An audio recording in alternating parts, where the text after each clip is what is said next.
मेरे बहुत ही प्रिय और बेहद सम्मानित साथियों, हृदय की असीम गहराइयों से अभिनंदन, बहुत बहुत हार्दिक स्वागत। साथियों, शीर्षक पढ़ के आपको बिल्कुल भी चौंकने की आवश्यकता नहीं है। क्या आपके पति पूरी दुनिया के लिए हैं राम और आपके लिए हैं रावण? यहां पर हमने आज के एपिसोड में ये दोनों नाम प्रतीकात्मक रूप से लिए हैं। यहां पर चरित्र के उजले और श्याम, इन दोनों पक्षों की बात हो रही है। राम जो है वो पवित्रता का, ईमानदारी का, एक पत्नी व्रत धारण करने का प्रतीक है, और रावण जो है वो चरित्र के पतन का प्रतीक है। साथियों, आमतौर पर ऐसा बहुत सारे केसेस हमारे पास में आते रहते हैं जिसमें आमतौर पर बहनों को यह शिकायत रहती है कि मैं यदि अपने पति की बुराई किसी के भी समक्ष करूं, चाहे वो फिर मेरे परिवार के लोग ही क्यों ना हो, कोई भी इस बात पर यकीन नहीं करता कि वो वाकई में खराब हैं, क्योंकि पूरी दुनिया के सामने जो उनका व्यक्तित्व है उसका ठीक उलट व्यक्तित्व वो मेरे साथ में व्यवहार में दिखाते हैं। साथियों, आज के इस एपिसोड में कुछ मैं ऐसे बिंदु आपको बतलाने जा रहा हूं जिसको कि आप कुंडली मिलान के समय अप्लाई कर सकते हैं और ये जान सकते हैं कि जिस कुंडली का आप मिलान करने जा रहे हैं उस व्यक्ति की कुंडली में क्या ऐसा योग है कि वो पूरी दुनिया के लिए तो सकारात्मक, बहुत दानवीर और बहुत ही संत व्यक्ति होगा, और अपने जीवन साथी के लिए इसके बिल्कुल विपरीत होगा। और ये सारी की सारी बातें महिलाओं पर भी अप्लाई होती है। ऐसे भी हमारे पास में केस आए हैं कि ये जो महिला है इसने समाज में तो इतनी प्रतिष्ठा हासिल कर ली है, सबकी इतनी हमदर्दी ले ली है, परंतु यकीन मानिए आचार्य जी कि ये मुझे इमोशनली बहुत ज्यादा अत्याचार सहन करने को मजबूर कर देती है। मेरी ऐसी स्थिति है कि मैं किसी से अपनी ना तो बात कह सकता हूं ना दुख प्रकट कर सकता हूं। ऐसा दोहरा व्यक्तित्व व्यक्ति का कब होता है, आज के एपिसोड में हम जानेंगे, ताकि आप एक सुखद दाम्पत्य जीवन व्यतीत कर सकें। साथियों, इस पर हम चर्चा करें इससे पहले एक बेहद जरूरी सूचना कि हम हमारे प्रत्येक एपिसोड के अंत में किसी न किसी जातक के प्रश्न का उत्तर देते हैं, और ये प्रश्न हमें प्राप्त होते हैं आप लोगों के ही द्वारा YouTube कमेंट के माध्यम से। जब भी आप अपना कमेंट लिखना चाहें उससे ठीक पहले #आचार्य चंद्रकांत इस शब्द का प्रयोग जरूर करें, और साथ ही बेहद आसान सा प्रश्न जो इसी एपिसोड से संबंधित है, इसी एपिसोड के अंत में आपसे पूछा जाएगा, उसका सही उत्तर साथ में जरूर लिख करके भेजें। साथियों, जो सिद्धांत है बहुत ही सिंपल, बहुत ही सीधा, बहुत ही सरल है। जिस किसी की जन्म पत्रिका में सप्तमेश नीच राशि का होकर के राहु के साथ विराजमान हो जाए, मैं इसको दोहरा देता हूं, सप्तमेश नीच राशि का होकर के यदि राहु के साथ में विराजमान हो जाए तो ऐसे व्यक्ति का व्यवहार पूरी दुनिया के लिए अलग और अपने जीवन साथी के लिए उसका बिल्कुल उल्टा होता है। इस एपिसोड को बनाने के लिए जब हम रिसर्च कर रहे थे तब एक ऐसा ही वाकया, एक ऐसा ही उदाहरण हमारे समक्ष आया। एक परिवार जो कि एक कस्बे में निवास करता है, बहुत ही संस्कारित परिवार, बहुत ही प्रतिष्ठित परिवार, बहुत ही संपन्न परिवार। उस परिवार का जो मुखिया, उसका जो सबसे बड़ा बेटा है, ये उसकी और उसके जीवन साथी की कहानी है, पति पत्नी की। चूंकि वो उस कस्बे में सबसे ज्यादा पैसे वाले धनवान लोग हैं तो दान पुण्य वो बहुत ज्यादा करते हैं, और उनकी पत्नी की शिकायत सुन करके शायद आपको यकीन ना हो कि ये लाखों रुपए का दान करते हैं, परंतु मुझे ये घर खर्च चलाने के लिए या मेरे पर्सनल खर्चे के लिए कभी मुझे 1 रुपया भी नहीं दिया। 22 साल शादी को हो चुके हैं। अभी कोरोना काल चल रहा है, इसमें जरूरत है तो जो भामाशाह दान कर रहे हैं बहुत ही अच्छी बात है, इसमें से वो भी एक है।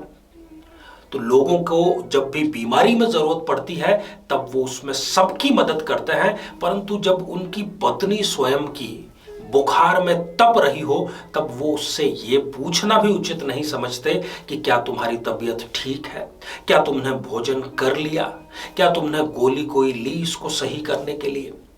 कदापि नहीं। लोगों को तीर्थ स्थान पर जाने के लिए वो मदद करते हैं। ट्रेन का टिकट, बस का टिकट, कई बार तो स्वयं वो बस की व्यवस्था भी करवा देते हैं, परंतु उनकी स्वयं की पत्नी एक कैदी का जीवन जी रही है। उनका कहना यह था कि 22 साल की शादीशुदा जिंदगी में मैं इस कस्बे से आज तक कभी बाहर नहीं गई। पति तो मुझे कहीं घुमाने या कहीं पर पर्यटन के लिए आज तक लेकर के नहीं गए। जो व्यक्ति बाहर किसी को तू तक नहीं कहता है, वो घर में मुझसे बातचीत करने के लिए पहले गाली निकालेंगे और फिर बाद में कोई बात करेंगे। क्या आपको ये दोनों बहुत ही विचित्र परिस्थितियां नहीं लग रही? क्या आपको ये सोचने पर मजबूर नहीं होना पड़ रहा कि मैं यहां पर कोई आपको कथा बतला रहा हूं या वाकई में ये एक असली जिंदगी का उदाहरण है? साथियों, बड़े दुख के साथ में कहना पड़ रहा है कि ये बहुत ज्यादा आम हो चुका है। तो ऐसा आपके साथ में न हो, इसलिए आप इस कुंडली विश्लेषण को ठीक से समझ लीजिए। पहचान कैसे करेंगे? आइए जन्म पत्रिका के माध्यम से इसको जानने का प्रयास करें। साथियों, ये एक जन्म पत्रिका जो कि हमने अभी खाली छोड़ दी है, ये उदाहरण के लिए हम इसको बतलाते चले जाएंगे और आप इससे कुंडली का विश्लेषण कर सकते हैं। और यदि आपको यकीन ना हो तो आप, यदि शादीशुदा हैं तो आप स्वयं पर भी अप्लाई करके देख सकते हैं। सबसे पहले आप दृष्टिपात कीजिए सप्तम भाव पर, जो कि वैवाहिक जीवन का, दाम्पत्य जीवन का, शादी का भाव है। यदि सप्तम भाव में 1 या 8 इन दोनों में से कोई एक अंक लिखा है और मंगल जहां पर भी 4 नंबर का अंक लिखा है, यदि वहां पर विराजमान हो जाए राहु के साथ, तो ऐसा व्यक्ति जीवन साथी के लिए अलग व्यवहार करता है और पूरी दुनिया के लिए अलग व्यवहार करता है। साथियों, यदि सप्तम भाव में 2 या 7 इन दोनों में से कोई एक अंक लिखा है और शुक्र और राहु की युति जहां पर 6 नंबर का अंक लिखा है, यदि वहां पर है, तो ऐसा व्यक्ति, फिर वही बात कि जीवन साथी के लिए उसका व्यवहार अलग होता है और अन्य पूरी दुनिया के लिए अलग होता है। साथियों, यदि सप्तम भाव में 3 या 6 इन दोनों में से कोई एक अंक लिखा है, सप्तमेश हो गए बुध, और बुध यदि राहु के साथ में युति करके 12 जहां पर अंक लिखा है, यदि वहां पर विराजमान हो जाए, तो ये नीच राशि के हो गए और ऐसा व्यक्ति जीवन साथी पर अत्याचार और पूरी दुनिया का सम्मान ये करने का कार्य करता है।